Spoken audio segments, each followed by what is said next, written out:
Lord, grant me the serenity to understand the things I cannot change. Grant me the courage to change the things that I can. And grant me the wisdom to know the difference. Just for today. Amen. Away from me. You close to the edge, just don't move. My brother said his lawyer just gave him some bad news. Police found the drugs that were stashed in the bathroom. Not only that, but his court date approaching us fast too. So tell me what to do. Lord, you only seek the truth. If you want to bear fruit, then it needs to abide in you. If you seek transformation, it happens in solitude. Since I never had a shot, God threw me the alley-oop. I believe I can fly. Let me mingle with the angels. Heaven's in my peripheral, I see it from an angle.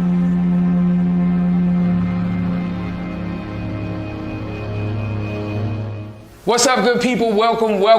It's your boy, Bro Troy. Bro Kurt. Bro Smith. And we are the Bro Code. Tonight's show is sponsored by nonprofit mentoring program YM4C, Young Men for Christ. YM4C is committed to empowering youth through life skills and character development. Since 2017, YM4C has served over 1,500 students and families through programming that includes golf, boxing, video game design, football, basketball, wrestling, gardening, and so much more. Through these programs and multiple community partnerships within the RDU and surrounding areas, YM4C's impact has resonated through the school system, the judicial system, the private, aftercare, and school community and faith-based community. Our vision is to inspire positive changes in the youth of today, helping to make tomorrow a better place. We believe that this can be achieved through our 4 cornerstones of love, consistency, opportunity, and exposure. Truly, the best is yet to come. If you're just checking in, just make sure to like and share this post right now, but not now, fellas, but when? Right now. We appreciate those that have already supported the Bro Code Show platform, but please make sure to help us grow our platform by telling a friend, sharing our YouTube page, Spotify platform, or our Anchor platforms. Bros, what's happening, fellas? How y'all feeling, man?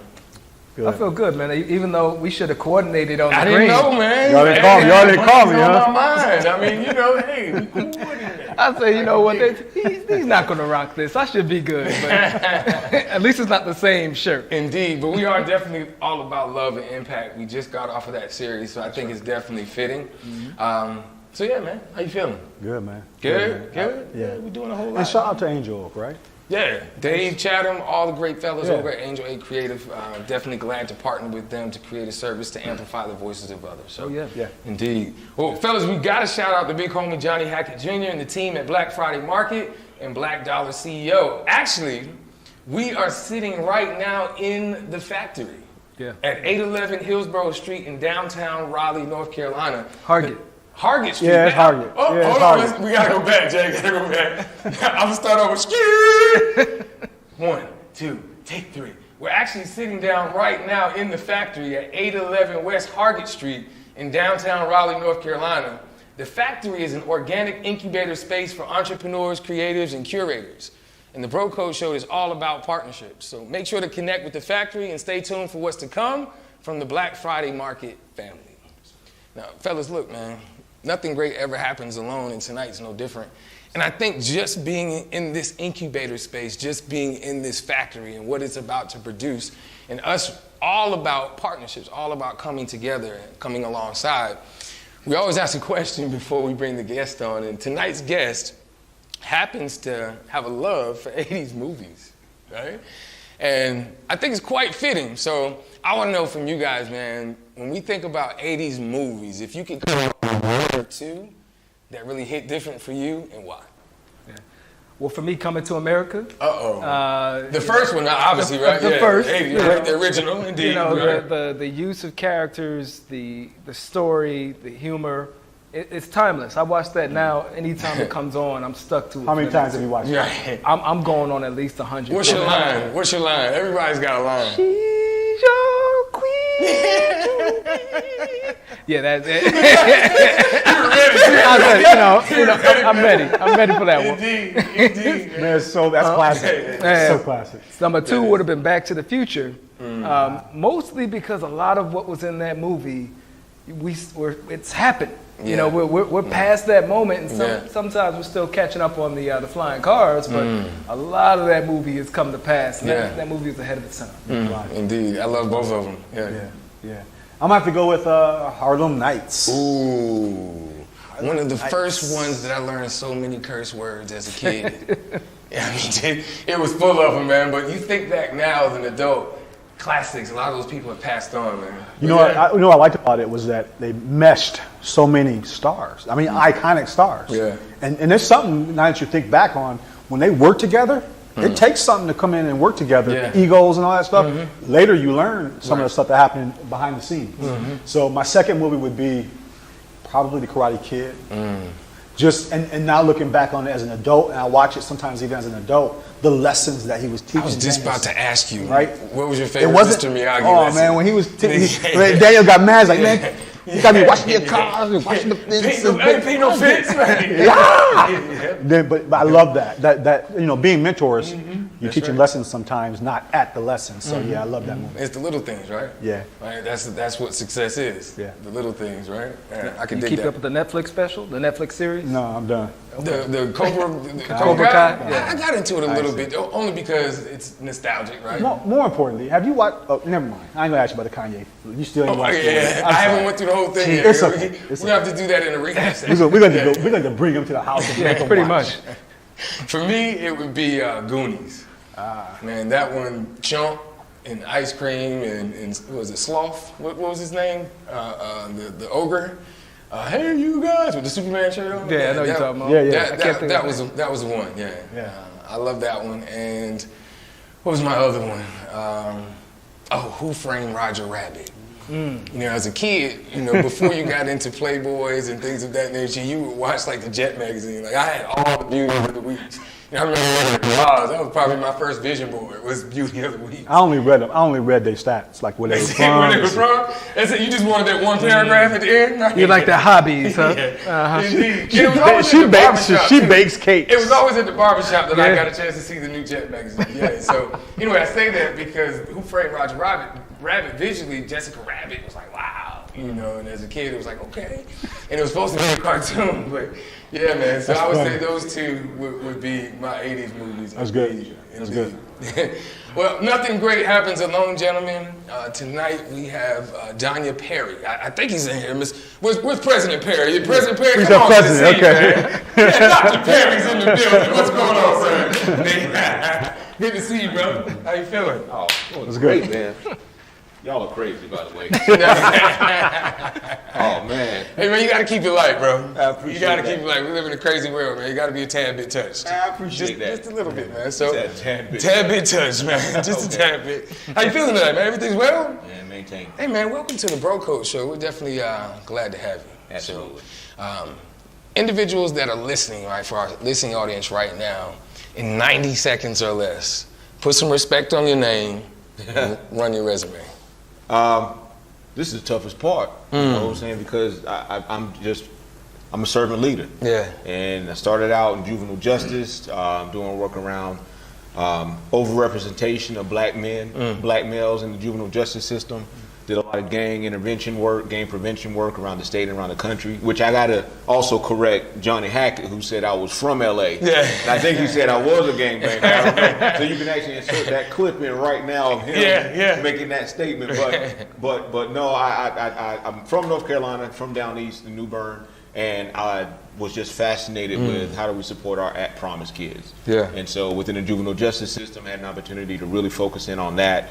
But had a child September 9th, 2005, changed my philosophy, said I need to catch these kids before they get to this place, right? So I got involved with an organization that focused in on youth development, community development, did that for 12 years, and then had another epiphany around how do we support the community at large and building and empowering so that even programs like these nonprofits aren't necessary, right? How do we put these nonprofits out of business, right? You know, and it came really from this saying, Kasaria Ngeta, which is a greeting of the Maasai people. It's an indigenous tribe in West Africa, which states, and how are the people?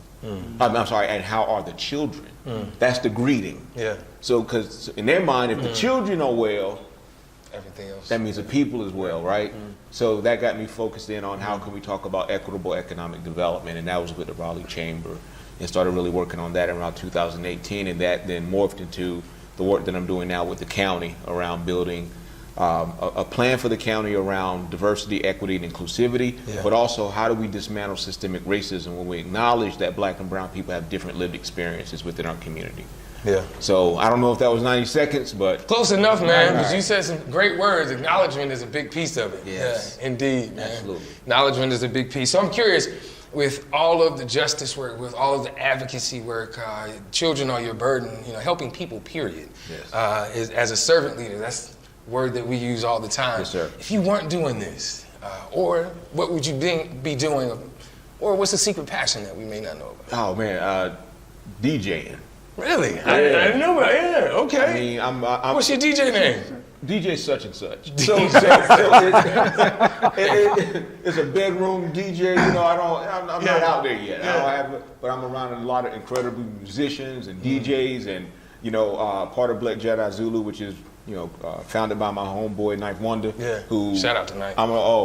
It's my big bro, and around him and the True School DJs, and I'm just around all these creatives, right? And so I just get to sit back and enjoy music and just be a fan, and so I kind of low key, I won't do it in front of them because they're going to clown me, right? But I get my Spotify list and I got my little DJ thing on my iPad, I kind of do, Get into it. Okay. What's your top two? I can't ask them his top five, but give me your top two on your DJ list. Like your Spotify, that list. What's your go-to? Like in terms of jam, like songs, No, or DJ? Your DJ list. Yeah. Who the DJs would be? Yeah, or who would you be playing? Who's on your list? Right now, my homeboys, DJ Cousin B and DJ J Clip, they have this series called Average White Mixtape, right? And they curate all this blue-eyed soul. That's all. I mean, it's just all these amazing songs. I mean, just from Lisa Stansfield to California Love. I mean, just what's her name? I Don't Want to Fall in Love. Jane Brown. I mean, just all those jams. Blue-eyed soul, the standard, right? So I love. They're like at mixtape number 6 or 7. Okay. Yeah, I love it. Well, before we chew the meat and spit out the bone and get into this conversation, I'd be remiss if I didn't ask you, what are your top 2 80 movies? That's a horrible question. I just got to ask. It is. I gave you 2 of them, man. I got 100. Oh, wow. So I don't want to say favorite 2. I want to say most in your top 2. Okay. Can I say that better? Yeah. I like that. Influential. All right. So one of them got to be Glory. All right. Let's start with that. All right. Glory. I like history. Right. Okay. So for me, there's I love the 54th, right? That line, and then Do the Right Thing. Yeah. That's just for me. I mean, again, going back to we didn't talk about it, but my roots in my family's social justice work and working within the community. I mean, your blood boils for justice, and when Mookie threw that can through Sal's Pizzeria, you understood, right? You understood it, and then to understand the connection between that and hip hop, right? You talk about what was going on in the South Bronx and the gentrification that was going on and the unemployment rate, and it brought rise to what we saw represented in this movie. It's 40 years ago. Oh my God! Was it 40 years ago? Yes, It was a long time easily ago. 40. Like you're talking about late 1900s. Yes. Think about that for a second. This movie came out in the late 1900s. You say it like that. Say it like you that. feel even old too. Like, that makes no sense. Look, we are sitting here at the factory. Let me get it right. 811 West Hargett Street, Yes. right? In the factory. We'll be right back with my man Danya Perry on the Bro Code Show. We always say that hope plus options equals success. When there's a lack of hope, oftentimes gravitate towards unfavorable decisions. When we can provide hope plus options, our children will ultimately be better. Through love, consistency, opportunity, and exposure, that's how we really touch these kids. That's how we empower them, that's how we inspire them, and that's how we encourage them. And that's what we do well here at Y4C.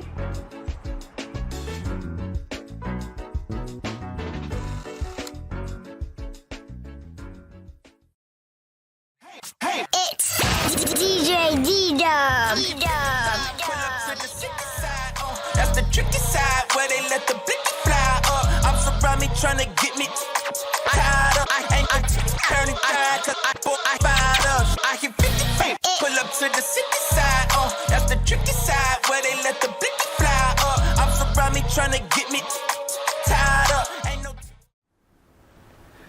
Welcome back to the Bro Code Show, Danya. We have so much to talk about, man. Yes, but before we get too far, I want to thank you for joining us. You know, you were shouted out by a number of people. Say, hey, you got to get this guy on the show. Yeah. You know, They weren't NC State fans. I'm gonna tell you that. they weren't, and we're gonna get into that too. But thank you. I know you're big on hip hop quotes, so I'm gonna use a Kanye West quote. Okay. You know, in regards to, you know, people. Oh, no, let me not get it right. If you admire someone, you should tell them. Go ahead and tell them. People never get the flowers while you can still smell them. You know, what you were sharing, which is your 25 years of work doing things for young men, it's powerful. But I want the audience to get to know you a little bit better. You know, I always love when we have an NC State grad. You know, a bachelor's and master's, 2000 to 2004. You know, 2009 to 2011. So I was there for the good football years. Phillip Rivers, Russell Wilson, and a Bulls fan. You know, I grew up in the Jordan era and just stuck with them ever since. So people might not see this or hear this until the playoffs are in the thick of it. But I'm curious, how far do you think the Bulls will go, considering they've struggled against some of the top 3 teams in each conference this year? How the existing Bulls squad? Right. Man, I see them going out hard second round. Like, you know, I mean, they get in there, right? But I'm going to be honest with you, the way free agency plays, like, it's just going to be hard for them to build that momentum to get a championship team. I think their time was with Derrick, and they had built it through the draft, and Derrick Rose, right? But I see them with, I mean, Levine, Zach, you know, I mean, they brought in Tristan, which I think you know, we definitely needed that strong presence in the middle, but I think second round. Like, I see them as being the Philadelphia 76ers when Barkley was on the squad. Like, they were good, but they just couldn't get past that second round, which was always the Bulls, if you remember. So, Well, speaking of other teams who couldn't get past the second round, you know, NC State women, they showed out. we got to the Elite Eight. You know, they showed out. You know, UConn playing them in Connecticut. Yeah. I just hope that they are somewhat serviceable, losing 4 out of 5 starters, and then our men sucking it up all over the place. You know, but give me some comforting words for the NC State basketball program. I'm proud that Coach Keats was going to focus on academics this year. Right, we weren't going to focus on winning, right? We need to focus on. That's a good spin. He did a good job. I love the fact that, you know, we didn't want to worry about, like, look, fellas. Let's get these books. Look, GPAs. there's more in life than basketball. Right? That's right, man. There's more, like, we learned it. Land Grant University. Yeah, so that's right. We ain't like them other schools that, you know, maybe focusing on stuff. The ones that going to be playing this weekend. Those blue schools. Not them schools.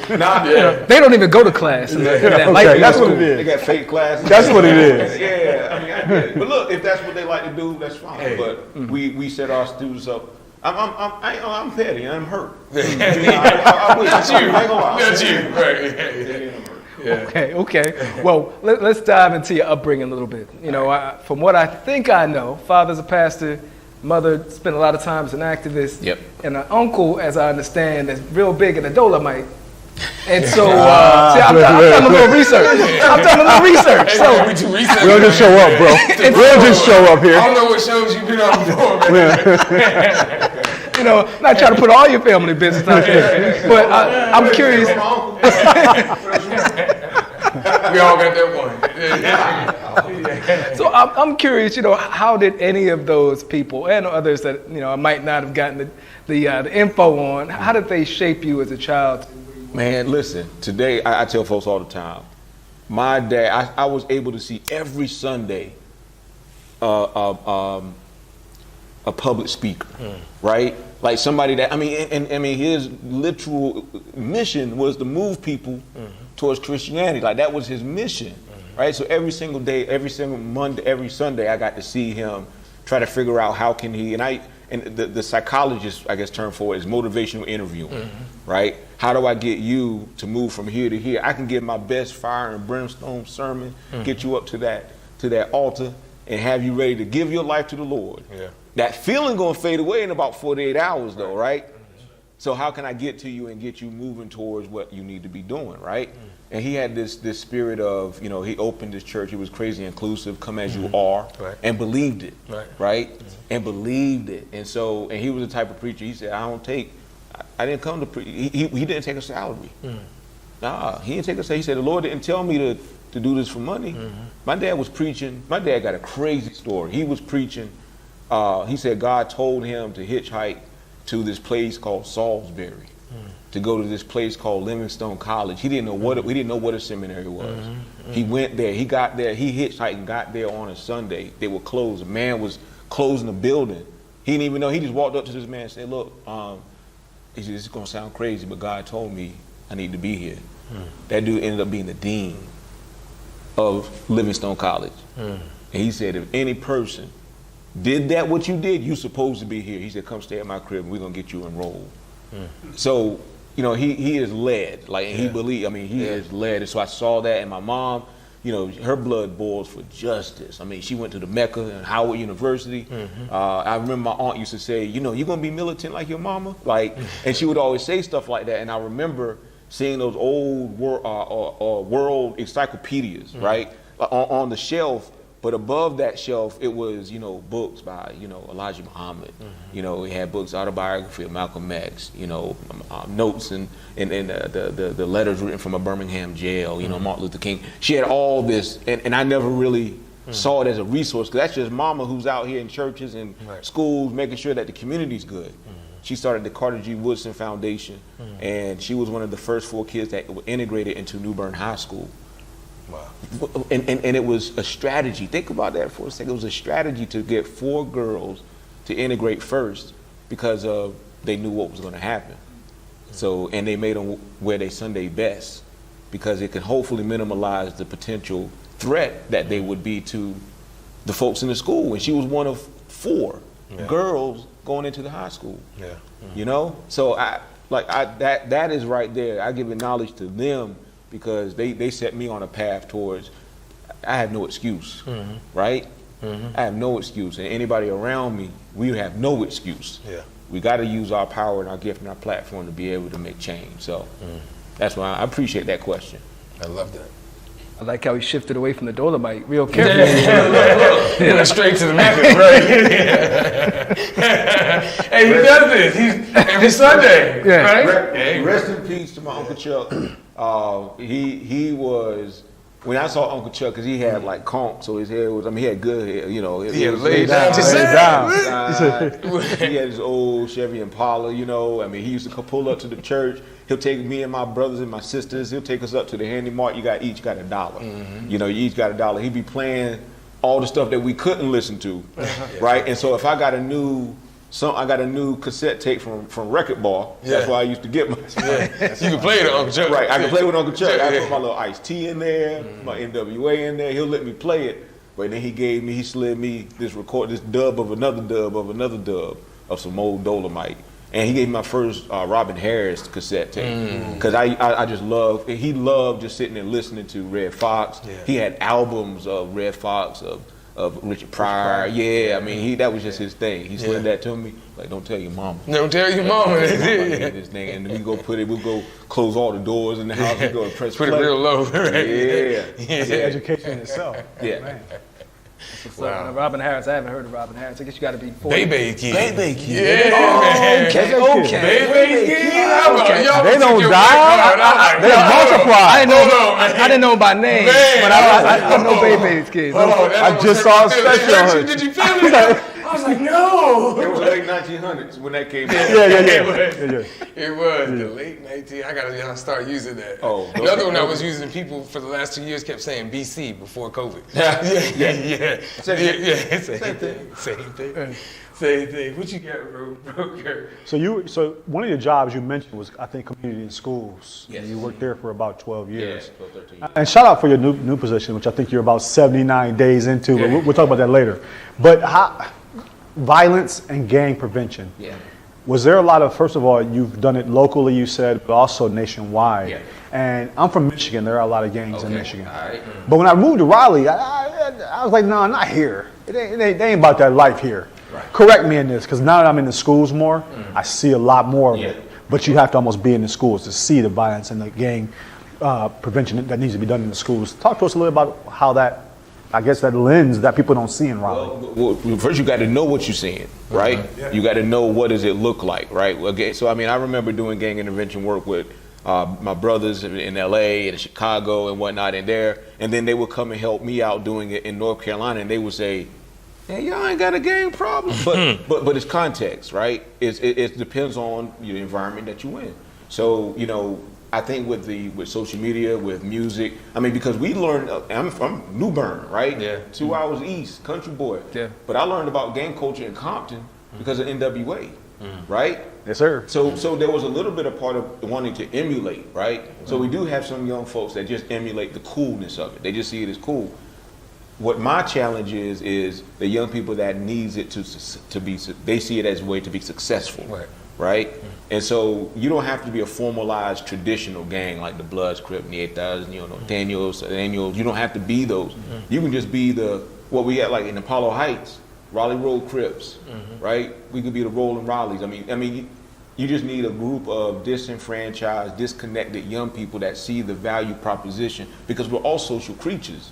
We're gonna convene, we wanna be connected, we wanna feel something, But if I can get my boys, we all have the same experience, and there's some other cats over there. I mean, then you add the element of drugs into it, or you add all the, because I mentored 17 kids that were all gang involved, right? Like intimately. Some of my kids, they were doing it because it was sexy, right? They thought, like MC Light, gotta have a roughneck. That's something that they thought the girls might want it. But then the other kids, they did it as a necessity, right? Because when they went home, there wasn't food, right? When they went to school, they felt disconnected, So with those kids, it was really hard. I talk about it like Jenga. It's you have kids that come to you, man, and they have all of the pieces already missing, and what the gang does, they put a piece back in there, I mean, it's all the same things, love, affection, but it's not wood, it's styrofoam. It's real flimsy. So if I come to that kid and I say, get out of the gang, if I'm pulling those pieces out that the gang gave him, I got to put something back in, right? Yeah. I got to build them back up, and so those are the kids that are tough. So I don't look at gang kids, I look at youth involved in gangs, because they're young people. They're young people. We would see kids. I had a program in High Point where kids would come after school, and they were middle school. They would come after school just to be able to hang out from somewhere from 3 o'clock to 6 o'clock until they went home. Just get them out the streets. These kids would be excited about getting a Capri Sun, some goldfish, go watch SpongeBob. They take their gun out and put it in this box, and we take it off to the side. You know what I mean? 8th graders were addicted to cocaine.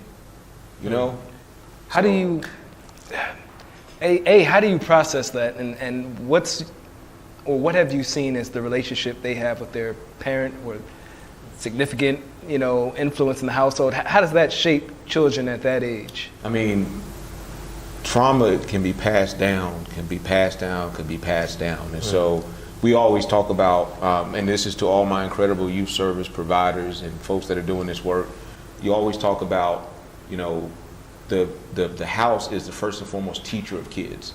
So if you learn ineffective ways of dealing with conflict in the house, whether you have a mom and dad or the absence of any, then that's going to have some type of repercussion on how you deal with your homeboy. And if mom or dad has to work 2-3 jobs and they have an opportunity to pour into you, then you have disconnected times from the family. I had a kid that when I came into the house, I would bring a pizza in the house. And his dad was here, mom was like maybe somewhere upstairs. And I said, oh, hold on, I need to go grab something. I'm gonna go grab another kid and we're gonna come in and just kind of chill and watch this game. Come back 2 hours later, I'm like, hey man, what you and your pops talk about? He's like, nothing.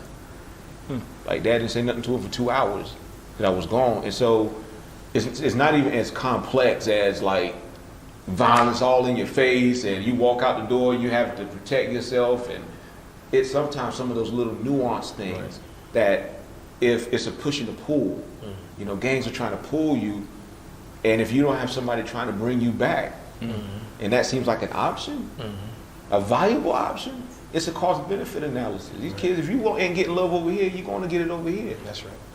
You're going to. So. You said in one of your interviews that, because people think that it could kind of just be like, yo, why don't we just arrest these kids? That'll fix this problem. But you said that is the exact opposite. That's the worst thing you could do. Suppression does not change behaviors, right? Like up here, it doesn't change trauma. It doesn't change lived experiences. It just stops it for that moment, right? And so I'm a huge fan of prevention, intervention. I mean, suppression means I'm gonna stop you right now, but I need to give you a healthy dose of intervention, Right. you know, while I stop you from doing said thing, right? And so, you know, there's a cost benefit to investing in prevention. Then I think at one point the state was spending about $150,000 per student in our youth development centers. What could you do with 150 G's in a year for students in a mentoring program? Right. You know what I'm saying? And some. Right. And that's one student. Yeah. That's to keep them clothed, fed, and in a box for 1 year. And it would save us, literally. We had, 400 some odd kids in the system that are in youth development centers, youth prisons. It would save the state upwards of $50 million, $22 to $50 million, if we could invest it on the front end of the system. Being more proactive. Well, yes. Yeah, I love it. We're going to talk more about that right here on the Bro Code Show. We'll be right back. The Bro Code TV show was created to amplify the voices of others and share courageous stories of community leaders, organizations, and businesses that are doing great things. Every Wednesday night at 7 p.m., you can catch Bro Troy, Bro Kirk, and Bro Smith for another courageous conversation. You can find those conversations on our YouTube channel at Bro Code TV Productions, and also our audio podcast channels, which are on Spotify, Anchor, Apple Podcasts, and Google Podcasts at The Bro Code Show. Tap in to the Bro Code experience. We all we got. I just want the kingdom naked, keep the enterprise. Everything we got is rented. Close the casket, nothing's in it. I just got the Tesla tinted. I can't take it to the put in work, put in work, put in work, put in work, put in work, put in work. DJ D-Dub. We're back on the Bro Code Show. We've got Danya Perry. Danya, I'm curious, you know, you mentioned briefly about those 17 kids that you had an opportunity to mentor. You spoke about those same 17 kids in your TEDx talk. And it was the big gang theory, is that right? Yeah. Tell us a little bit more about the positive outcomes. Like when you were mentoring these kids, when you were in that space for 12 years, what were some of the successes that you saw? Man, listen, to tell you sort of the story of the successes, it's a process, right? And for me, the way I got connected to all the kids was just about casual interactions, you know? So in my neighborhood, a lot of the kids knew me at one point. That's just the guy to ask you what college you going to. Every time I say, hey man, what college you going to? I mean, that was my thing. And I remember this one kid, every time he saw me, he would always smoke. He's like 14 years old and he'd be smoking a cigarette. So I'd stop and like, hey man, what college you going to? And he'd be trying to hide his cigarette, right? And he just looked me up and down and was like, and just walked off. The reason why he walked off was because he wasn't used to people in the community asking how he was, right? See him a month later. Hey man, what college you going to, man? I heard you one of the smartest kids out here. Man, I don't know what you're talking about. Walked off. I did this repeatedly for 3 to 4 months, asking the same kid, what college you going to? It got to a point where the kid literally, I'm walking down one side of the street and he's over here on the other side of the street, and I see him run out the corner of my eye. I see him run across to intersect me, because you know what? He wanted me to ask that question. He was ready. Hey man, what college you going to? He said Harvard. Straight like that. I mean, chest out. And I was like, oh, that's what's up, man. Gave him a pound. Hey man, where Harvard at? He's oh man, he walked off. Wait a minute. He didn't even know, right? Next time I saw him, he pulled out a piece of paper, had like, yo, I found out where Harvard's at. I found out, he gave me all what you got, the grades you got to get into it, all of that stuff. He said, yo, the male to female ratios, 8 to 1, 8 to 1. He knew that. Yeah, he knew. So that started the conversation, right? And then I started learning a little bit about him, started learning that he had been ushered into the gang, Crip, with his uncle. And I just said, look, you want to go see Harvard? I said, let's go talk to your mom. Let's see, see what we can do. And we started a relationship, got to a place where I had a chance to take him to Boston to check out the kids, to see, like, look, I want you to see that these kids don't look no different, than you, right? There's just circumstances may be different. And so the young man, he got back into school, did really, really well. he renounced the game, right? And we don't formally leave the game. We just fade to the back. We don't get on social media. F them. Nah, we just fade to the back, and you be quiet. Yeah. Right. And so he kept his nose clean. He applied to 2 colleges, Wake Forest and Harvard. He got into Wake Forest, and he gave me the letter from Harvard. We ain't opened it yet, because in his mind, his heart, he made it. You know, he got in his heart. So to this day, we ain't even opened it yet. So we're gonna take that to the grave, because he made it in my heart. He there. Yeah. You know, he could have chose that. So doing some amazing stuff, man. Really, really, really, a lot of cool stories. But folks like you, man, what y'all are doing, y'all don't know how y'all changing stars. I mean, changing trajectory. I mean, you know what I'm saying? Yeah. Like, you have no clue the butterfly effect of what you're doing. Yeah. You know, Isaac Newton said that if I can see further, it's because I stand on the shoulders of giants. And that's all I'm trying to do, get my shoulders right, right? Because somebody got theirs right for me, and that's all I'm doing, you know? So for those individuals that look to not only be the shoulders, but those that stand on it, what would you tell them? Like, how would you encourage their hearts when it hurts? You know, because the servant leader is thankless work. Yes. You know, and if that's the reason why you got into it, you need to find another profession. Yes. Right? Because it is about planting those seeds. So for those people that look at themselves as servant leaders, as kings, as individuals that are here to make impact and create that ripple effect that you speak of, what would you tell them? I'm gonna give you what one of my professional mentors told me. Bill Milliken, who is the founder of Communities in Schools. The entire movement. This guy lived in the commune, hippie type dude. He was working with street drug addicted kids in Harlem. White dude, you know, just all about the community. And so he's now in his probably 80 at this point, but he has seen his dream manifested in terms of the community investing in these schools. So he asked me one time, he said, "When's the last time you took a real breath?" And he's you know, he's this yogi type dude. So I'm like, I know there's a message, right? And I'm like, well, you know, he said, all right, he said, so a real breath is the balance biologically between exhaling and inhaling. So as a servant leader, you have to balance between what you give to others to what you give to yourself. Because if you don't, you shorten your lifespan of being able to continue to give to others. He said that, so what he told me to do, he said, put on your calendar, breathe. I schedule breathe just like I schedule this meeting, this podcast. That's what I have to, because if I don't take that equal amount of giving to others and giving to myself, I'm going to give out. I'm going to burn out. You know, but see, you got hearts of giving. You got giving hearts. So giving hearts, you also you get fulfillment from that. That's right. So you feel like, oh, I can do this forever. I can do. Fam. Until you can't. Right. You don't want it until you can't. Right. No. You got to invest in yourself to be able to do this long term. And sometimes you feel guilty doing it. Right.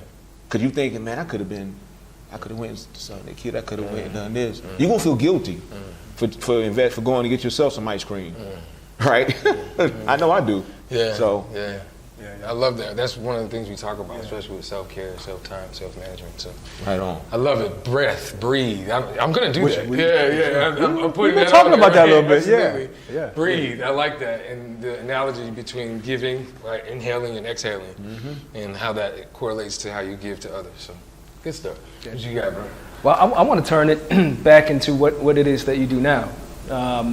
As I understand it, the first ever director, it's a fancy term, Director of Economic Equity Development. I don't know if it's fancy. It's fancy, yo. Make it fancy. Director of Diversity, Equity, and Inclusivity, right? DEI, which is the buzzword these days, right? So, you know, the county county has 4,500 employees. They want to build a plan that helps support increasing diversity, not just in the organization, but also when we talk about leadership, right? Making sure that when we talk about diversity, it's about, I love this analogy by Verna Myers, who's a thought leader in diversity and inclusion. She says, diversity is being invited to the party and inclusion is being asked to dance. I love that. I mean, shout out to H.J. McDonald Middle School Sweetheart Dance, because the principal said, oh, y'all can come to this dance. But when you got there, you had on them patent leathers and that cardigan, that V-neck cardigan, you might not be asked, right? Right. You may not feel included. So how can we be intentional in making sure that, hey, we invite, there's nothing to stop. Like, what are the barriers to entry? Right. And then the equity part, I'll add it to Ms. Meyer's analogy, is how does the person get to the party to begin with? So they could be invited and the table could be set for them to be included. But what's the barrier to them even getting to that place? And our equity is about building bridges or removing barriers for that. And so some of it is cultural, some of it is historical. We center around race. We center around talking about the lived experiences of Black and brown people are different in this community. And so we've launched an initiative called A Better Wake, which focuses in on how do we dismantle systemic racism around economic mobility, around health, around education and criminal justice. And so that's also a part of the work that we're doing at the county. So it's a lot of internal, but also a lot of external as well. So I'm excited. We have amazing leaders in this, amazing leaders. Our county manager, David Ellis. Oh, shout out to you, David. He's so dope. He is such a, such an incredible leader within this community, and I'm honored to be a servant in this way. Well, you have a big task. 2020 was a big year for inclusivity, especially in the corporate world, to where on the heels of the Black Lives Matter movement. But it seems as if that's died down just a tad bit, and the focus has shifted to everything else. But I'm curious, as a Black man taking on this role, the first ever, I often look at companies that don't tend to have Black and brown individuals on their D&I board as a little bit odd, but I understand that there's a certain amount of scrutiny that you would be in this position, to lead these efforts. So my question to you is, how do you feel kind of taking the mantle and running with all the great work that Wake County has already been done? And what are you most excited about getting accomplished?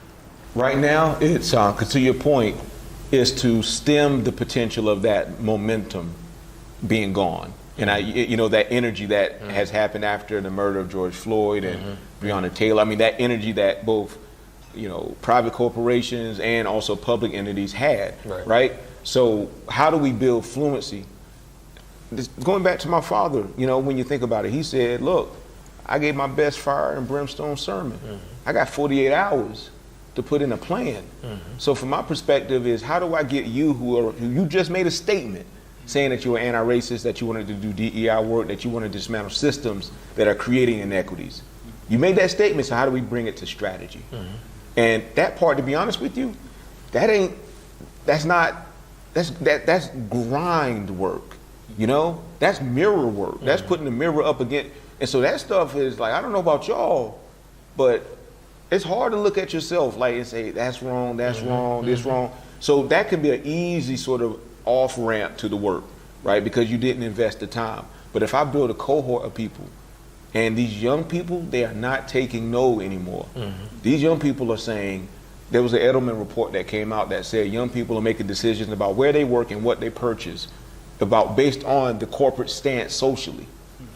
So why is, so you think about that. So I'm not gonna bring my talent to you unless I know you stand for something.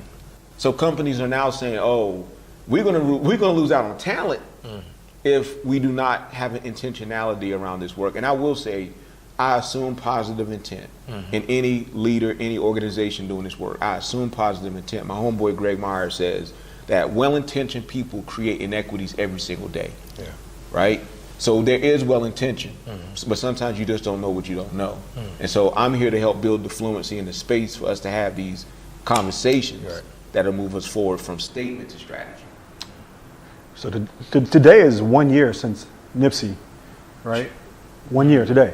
Wow. And one of his biggest things was economics around what we're talking about.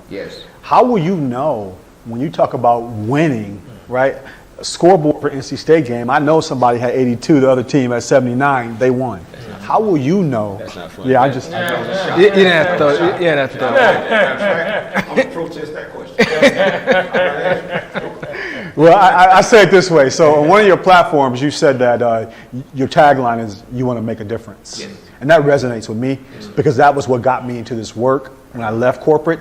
I was making money, but I didn't feel like I was making a difference, man. And it was something pulling inside me. I just couldn't turn it off. And that's when I met these brothers, and that's that. But how will you know when how do you know you're making a difference? Is it the Boston trip where the student gets into Wake Forest, those little things? Or this is a little bit different though. Yes. The work you're doing now. Yes. So how will that, when you know, hey, I made a difference in this space? That's a great question, because I struggle with that.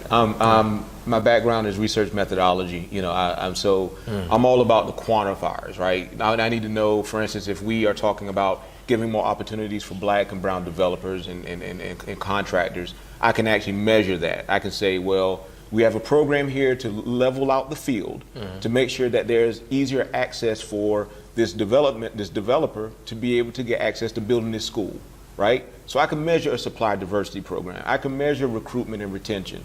How many folks we bring in. If you actually move up from entry level to middle management to supervisor level, we can measure those things.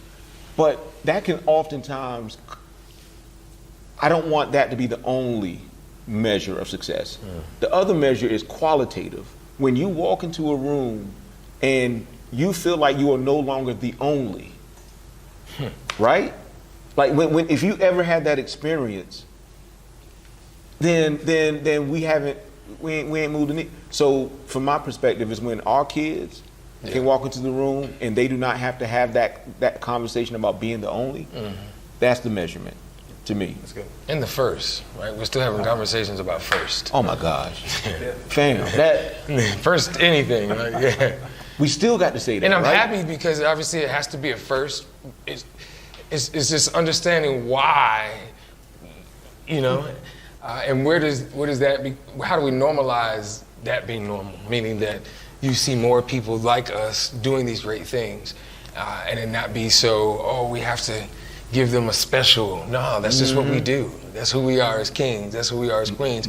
And that really is the equity piece, that we know that you're just that dope. That's right. And that melanin that you have is needed there you in go. every space. There you go. We see it as equitable. So we're here with Danya Perry. We're right here at the factory at 811 West Hargett Street. Bro Code Show. We'll be right back.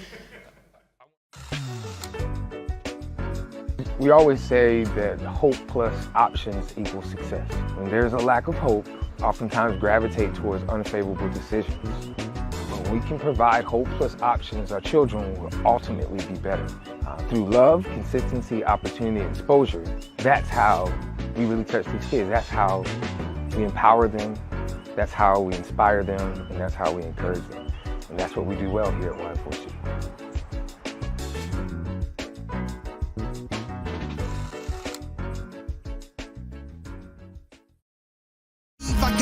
Let me mingle with the angels. Heaven's in my peripheral, I see it from an angle.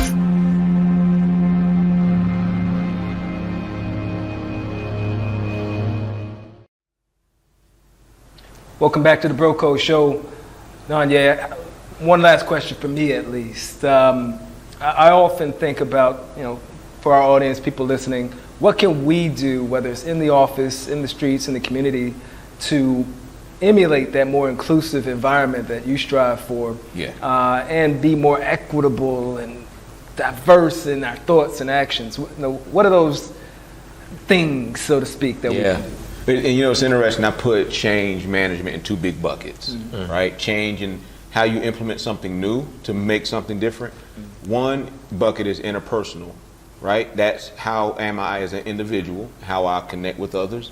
And then the other one is infrastructure. Right? That's actual systemic.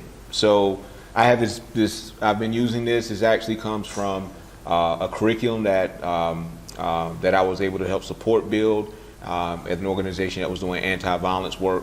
It's called the 3 R's: reach in, reach out, and reach over. So reach in means doing the self-assessment. That's looking in that mirror. That's the interpersonal side. That's like, okay, what can I do to change a behavior? What are my strengths? What are my weaknesses? How can I use my platform to support others? The reaching out one is, how do we connect with other people? And especially with diversity work and inclusivity, you have to know people outside of your circle that's different than you. That's right. And sometimes we stay in our own little circle, That's right. own echo chamber. So there's an intentionality around connecting with somebody that's different and hearing their story, like and asking them. Like you listen for understanding, not for your time to talk. Right? You want to listen for understanding. So that's reaching out, and reaching over is really about those barriers towards inequities. Right? So what are those systemic, structural things that have been pervasive and preventing access for people? Right? And that's doing an analysis. Like, so now I'm ready. I've checked my own bias. Right? I'm gonna connect with you to learn your lived experience. Now, what has been the barrier for you getting what you wanted? And what can we do now to start looking at how do we reach over those obstacles and those challenges? So real simple to me. But and I say it's simple just phonetically. Yeah. It's simple to say. But the work is intentional and it takes time. And we're chipping away, man. You know, we're molding this beautiful statue, right? I'm doing the feet, right? And then you're gonna do the head, right? So yeah. That's good. What's up? 3 R's. Okay, I get it. I love it. So I'm curious, what's next in this space? What'd you say, 79 days? So, you've been in this space 79 days, right? So what does it look like a year from now, 2 years from now? Like, what do you look, all of the roles that you've been in, man, you've done great things. So Done my part. What can we expect in this role? Me continuing to do my part. And what I hope to see is that in a year or two, we build out an office that can sustain the work beyond my being here. It's how does this become integrated into just what we do, right? So it's no longer an add-on, right? It's something that when you wake up in the morning, just like HR, communications, emergency management, the work of DEI is already threaded through. That's right. All of that. So a part of that, again, is just building fluency and having people be okay and comfortable with being uncomfortable, right? Getting comfortable with that feeling of, I don't know, right? And sometimes I know for me, with my wife, like, it's hard for me to say I don't know where I'm going when I'm driving, trying to get to the restaurant. That's good. That's tough. I got a little pride, a little bit of, I was wrong last time too. I don't want to. So we want to get people comfortable in that space to say, okay, me doing this work or admitting to an inequity doesn't mean that I intentionally created the system that created that inequity. That's right. Right? So we have to get people to that space. So how can people connect with you or just follow your work? At Danya in all the social media platforms, but I'm always on MySpace. So hit me up on MySpace. Hit me up on MySpace. That still exists? Right? They still have that? That's almost as bad. I was like, what? I like Facebook. I'm on Twitter. I love Instagram. But hit me up on MySpace. That's funny. That's funny. That's where it's how what the kids say, Liddy. That's the Liddy That's spot? the Liddy spot. I'm the only one there. Oh yeah. I'm about to say, that is my space. It's your space, right? Oh, man. By myself. That's good stuff, man. We're here on the Bro Code. We always do our research, man, and we appreciate you. Is it safe to say that you've had a good experience here on the Bro Code show? Immaculate. Yeah, man. Absolutely. We appreciate having you, bro. So we looked on those pages that you're talking about, all those social media platforms you're talking about. We did a little research. All right. They say that a picture is worth 1,000 words. Right on. We don't need 1,000, but we took a couple pictures here. We're going to show you those pictures. All right. Love to hear who's in the picture. All right. Why did you share it with the world? And what did it mean to you? All right. Let's start with that one. Man, this is one of my favorite pictures. This is a picture of myself and my dad with my son and my nephew going to the beach. My wife took that picture. She's an amazing photographer. Yeah. And it's catching a candid moment of, I just love the symbolicness. Is that a word, symbolicness? Yeah. Today on the Bro Code show. Of the generations. That's my son, the kid that don't want to be in the water. He's now 16, 10th grade sophomore, and my nephew on the left, Kalen. He is actually, he's a senior and about to choose what college he wants to go to. So he has a couple choices that he's kind of, I love that picture because it represents, again, I stood on my dad's shoulders and now these babies are going to be standing on my shoulders. So yeah. I love it, man. I think it was a great representation. Thank you for sharing. And it was at the beach too, so gotta love the beach. Gotta love the beach, indeed. We talked about Chicago earlier, so I had to bring this one up, man. What'd you think of Soldier Field? Yeah. Listen, shout out to my big bro, Ninth Wonder. That's Spice Adams. They got us with some tickets. That was my first time actually going to a game, and they got me on the field. Yeah. So Man, huge. It was a Jets game. We stomped those Jets. Yeah. We stomped them. But I'm a Chicago Bears fan. Been a Bears fan all my life. That's just my Zulu brothers with Spice, and yeah, man, that's always going to be in my memory, like top 10 memories. Yeah. You know, getting to go out there and see these. I mean, these dudes are huge too. Yeah. Like, no, for real, like huge. Yeah. Running 4.5s. Yeah. So downhill, right? Yeah. Nah, oh good. my God. Oh man, this one we've seen on several different levels, man, but wanted to hear your insight on this one. This to me is an analysis of self, right? You know, because I love it's the baby doll test. Back in the 60s and even 50s, I believe, a lot of different iterations of the test of positive racial identity. You know, having black boys and girls saying, right, you know, asking a question about, you know, which baby is bad, which baby is good. And so you can tell about your own positive racial identity and self by what you responded. So what we saw is that black and brown kids were, if the question is which baby is ugly and presented a white doll baby and a black doll baby, they would point at the brown doll baby. But you can see something in their hesitation because they knew that they were also pointing at themselves, right? So that talks about how our judgments, beliefs, opinions, and perceptions, how we were socialized, created this negative imagery, right? And so that's why in the 60s and the 70s, there was so much like, you know, say it loud, I'm black and I'm proud, you know, because you had to try to dismantle that self-hate, you know, that feeling that, you know, that black equal inferiority, you know, so it started up here before you can actually start to create things that really do, you know, support empowerment. So this does not say anything about white children, right? This is nothing about white people. This is more about how black people see themselves and how they view themselves in society as a whole. So I've just been fascinated with studies like this and those type of conversations, man. I have to ask, you know, we're talking about a study that was done years ago. I've once heard that history repeats itself. So I'm curious, this is a test that was done years ago. What does that look like now?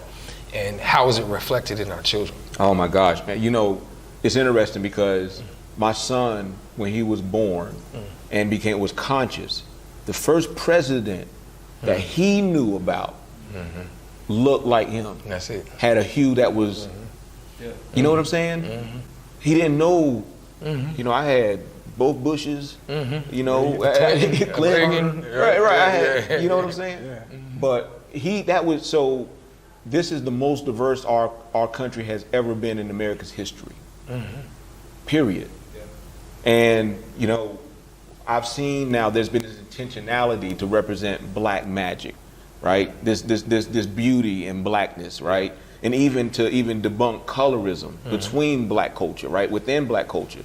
So there's an intentionality there, and I think students or young people are seeing themselves in that light. I mean, I just, you know, again, it's something when you think about our 400 years in this country, right? And the percent amount of time that we spent in each part, whether it be in chattel slavery or within civil rights, within, you know, Reconstruction, we've only spent like since 1964 in true sort of black empowerment, 400 years, right?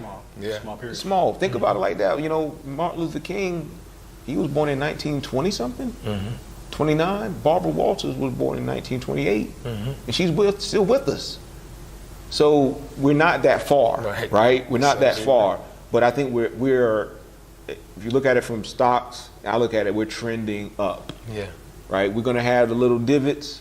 We're gonna have a down day, but we are trending up, man. And these kids are showing us the way because they are showing that this is what they're demanding it, right? You're gonna see me, right? So it's beautiful. Indeed. Fellas, did you have any thoughts, comments, concerns? You hit it. Any trifling Rest our complaints? case? We can. Indeed, man. Well, we've asked you a lot of questions, man. And we have a segment on the show called Flip the Script. And on this segment, it's your turn to be the host. You can ask us anything, whether that be individually or collectively. Okay. The mic is yours. Okay, how'd y'all get together? Now, we always get that one. You going to ask that one? Well, if he wants to know, we can tell him off camera. If we have another one. So ask but we've all right. Everyone always asks that one. All right. Yeah, I don't mind. We don't mind telling you that one off camera. But if you have another one. But for the entertainment value. value. There you go, for the entertainment value. We tell that story all the time. All right. That's funny. Okay, all right. And you can just call it, I'll bring it back in. Or you can just start talking. Yeah, he got it. Yeah, it's all good. I got to ask the question for the weekend. I don't know when this is going to play, but who you pulling for? Duke, Carolina. I mean, you know how I feel. I wish that I-40 would open up and swallow both universities. But what do you all? Petty, Team Petty. Oh, okay. I mean, NC State. We go by the philosophy of ABC. We know our ABCs. And that stands for anybody but Carolina. Okay. And so with this being Coach K's last year, and Hubert, shout out to Hubert, black coach at Chapel Hill. I don't dismiss that. I am pulling for them, kinda, but not this time. Not in Coach K's last year. All right. Let that man go out on top. I love it. Yeah. I'm Duke. And I'm a Michigan State fan. So just kind of think about that. They already took y'all out. Right. Okay. So like really, but at the end of the day, man, this dude's a legend. Yeah. And I like storylines and everything that we've seen him do. Plus we got a lot of friends in Durham too. That's absolutely right. So I want to see Duke. I want to see Duke win. I don't have any skin in the game. I don't have a dog in the fight. But yes, I'm an underdog person, so I like NC State too. Like I always root for the underdog. Okay. Right? If I had to pick, when you come to Raleigh, you got to pick. Oh, you got to choose. But we're a house divided, so my wife likes UNC, so I'm automatically going. Oh, okay. All right. Yeah. You might get wings if you don't. Hey, well, you know what? We have healthy competition, so she likes UNC. Yeah. So I'm going for Duke. Oh, yeah, I'm going for Duke. Yeah, we're house divided. You just going to be militant. Yeah. He likes to create that tension. Well, while we're talking about it, who's going to win it all? Because that's one game. Yeah. You got Villanova and Kansas too. So who puts the trophy up? I think Duke's going to do it. It's got to come to Durham, man. It's got to come to Durham. I just think so. I think Duke's going to do it. I mean, just from being just a fan of the game. Yeah. I think Kansas, they can run, they can slow you down, but I just don't fire freshmen. Yeah. Like, No, right, no, Hagrid, yeah, no. oh my gosh. Well, by the time this airs, we're going to see who predicted the future. That's right. I got Duke over Villanova in mind. Okay. We're going to look back at this episode and see what happened here on this 77 to 72. He got the score too. Oh, wow. He's over there. The Back to the over-under. You got the over-under going? Okay. I can dig that. Well, one last segment. This segment right here, this is probably the segment. It's called Calling Them Out. And this segment, that's your camera right there. All right. We need someone. So, well, first and foremost, let me back up. Did you enjoy your bro code experience? I think you answered that earlier, but I'm just making sure. You did. I just wanted to make sure it's still there, right? You still got that warm, fuzzy feeling inside? All right, it's cool. still here, man. And I'm quite sure there will be others in your network that may appreciate the same experience. Absolutely. Awesome. So, I want you to look at that camera right there and 2 or 3 juggernauts, man. Who needs to be on the Bro Code Show? David Ellis has to come. County manager, Wake County government. He has to come. He's just like I said, an amazing leader. He's a Kappa. He always let us know. Yeah. So he's shimmying the work, right? So got David Ellis for sure, man. He really needs to be here. Yeah. Jess Averhart, out of Durham, but she is worldwide, right? Author, motivational speaker, leadership coach. Yeah. Just juggernaut. Jess Averhart, you got to get her. Adrian Cole, you got to get her, CEO of the Raleigh Chamber. Yep. First female chamber leader in its 130-year history. Wow. If it wasn't for her, I wouldn't have started in the work of equitable economic development. She asked the question, what's going on in those communities? Why they aren't as prosperous as this one? Yeah. So you talk about allies, right? Black and brown people can't do it alone. That's right. Adrian Cole, shout her out. She need to definitely be here. And the last one, I think I would, it was on the tip of my tongue. Oh, Angelique Stallings. Angelique Stallings, she's actually right now she's with the Durham Chamber of Commerce. Yeah. But she started out in Radio 1. She has her own marketing firm. She is of the community. Yeah. She's the connector. She's the plug. Angelique's the plug. And she's from New Bern, so that's my big sis. She's my big sis. But she was the most popular. I thought one of the most popular students at school. She was a couple years older than me, and I always tell her, like, let me just touch the hem of your garment. Not the hem. Just touch the hem of your garment. But Angelique, she's super dope. All of them are super dope. So let me get this right. David Ellis. Jess Averhart. Yes. Angelique Stallings. Angelique Stallings. And Adrian Cole. Adrian Cole. Got it. Need you here on the Bro Code Show. Got one more, bro. You know, we always talk about giving a person their flowers while they can still smell them, right? And we use this platform to amplify the voices of others. So we got something for you. Before the show, we asked you what's one word that you use to encourage yourself or to motivate yourself. And you used the word dedication. Hard work, Nipsey. Yeah. Dedication. Yes. Yeah. We always give one of our You Matter $2 bills. It's something that I actually started in 2017. Okay. Just telling students, kind of like the young man in your neighborhood, you know, I see you, I hear you, you matter. And it really resonated with students. We started giving out these $2 bills. Our goal is to give out about 1 million of these. That's right. I love that. We wrote You Matter on the front. We got your name, and on the back we got dedication, and we've signed it.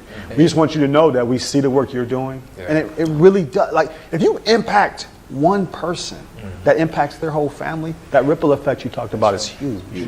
So we appreciate you, man. Thank you for coming on the show. Thank you. My pleasure. Yeah. And just like the $2 bill, you are both rare and unique, bro. So, my man. Yeah, indeed, man. We that, appreciate you, bro. Appreciate you. Well, we always end the show the same way, on a positive vibe. Tonight's no different. Tonight's quote says, with the 3 Ds, determination, dedication, and discipline, you'll succeed further than you've ever dreamed. It's your boy, Bro Troy. Bro Kirk. Bro Smith. And we are the Bro Code. We all we got. Yo. Good. Boom. Oh. Another one. Thank you. I ain't touched one of these since. Grandma. Touch one. You saw baby. You know what's funny though? Troy usually gets pushed. He got raggedy. But I got something to say. Stand up, mean I just don't get it. As if they can't see you making the way. City lights, what up? He's preparing the way. City lights, what up? How could you live for tomorrow if you ain't promised today? The Bro Code TV show was created to amplify the voices of others and share courageous stories of community leaders, organizations, and businesses that are doing great things. Every Wednesday night at 7 p.m., you can catch Bro Troy, Bro Kirk, and Bro Smith for another courageous conversation. You can find those conversations on our YouTube channel at Bro Code TV Productions, and also our audio podcast channels, which are on Spotify, Anchor, Apple Podcasts, and Google Podcasts at The Bro Code Show. Tap in to the Bro Code experience. We all we got. We always say that hope plus options equals success. When there's a lack of hope, oftentimes gravitate towards unfavorable decisions. When we can provide hope plus options, our children will ultimately be better. Through love, consistency, opportunity, and exposure, that's how we really touch these kids. That's how we empower them, that's how we inspire them, and that's how we encourage them. And that's what we do well here at Y4C.